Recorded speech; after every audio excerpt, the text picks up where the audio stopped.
Let's say you started working for someone and you have the following compensation structure.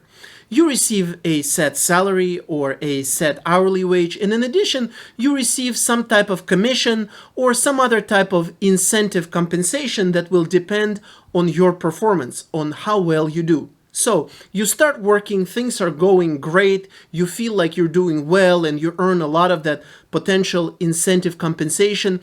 The only issue is that you haven't formalized that incentive compensation agreement in writing. You talked about it, you believe you're on the same page with your boss, but you don't have any document to show what your agreement exactly is. So you brought it up to your boss's attention maybe once or twice, and he's very busy. He says, yes, I know, I'll get to it, but he keeps forgetting to do it. And now you still want that agreement to be in writing, but you feel awkward bringing it up over and over because you're afraid that it's going to irritate your boss and he might start treating you differently, or you don't want to make an impression of someone who doesn't trust his boss. While this type of concern is understandable, it is largely unfounded. And here is why. If you bring this issue up the right way, the nice way, without sounding entitled, without threatening, there should be no issue out of it between you and your boss.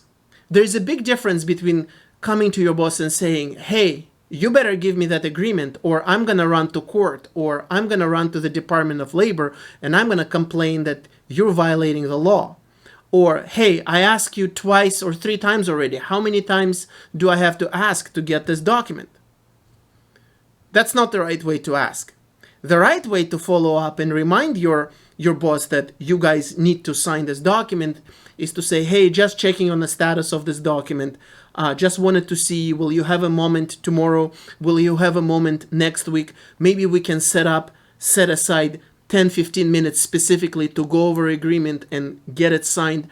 And if that doesn't work, you can also remind your boss that it is in his interest as much as it is in your interest to have that document in writing. And the reason for this is simple. The reason you want to have this document is not because you don't trust each other, but because you want to make sure that you're on the same page and you avoid any problems, disagreements, or misunderstandings in the future. So I would advise anyone who wants to make sure that you have that type of incentive compensation agreement in writing, as you should, I would advise bringing this up right away. And if your boss tells you, well, why do you need this agreement? Don't you trust me? No, I trust you. I don't trust myself that I understand that we're on the same page. It would be great for both of us to have that agreement so we can avoid any ambiguities, any lack of clarity, and any misunderstandings in the future. It will be as good for the employee as it will be good for the employer. So if you put it that way, there is no reason for any reasonable manager, for any reasonable employer to be upset at that, because they should understand, and they will understand, that you are correct. It is as good for you to have that type of agreement in writing as it is for them. Thank you.